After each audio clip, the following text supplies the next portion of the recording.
Hello everyone, this is Pascal from Wicked Watch Co.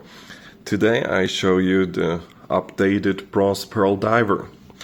The main changes we did are the strap, the dial markers, plus we added the minute track, which is applied with BGW9 grade AF.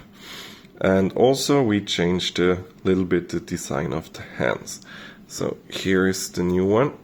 Here with the black MOP dial. You can see the reflection.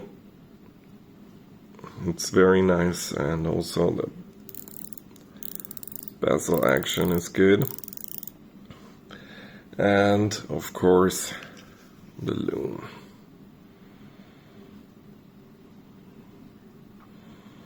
Charging a little bit.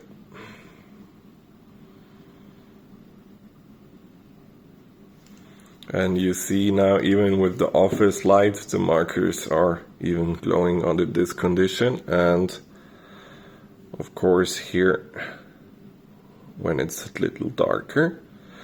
The minute track is printed, so the loom is not as strong as on the dial markers.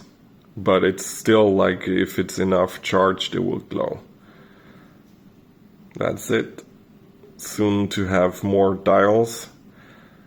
Let me know what you think.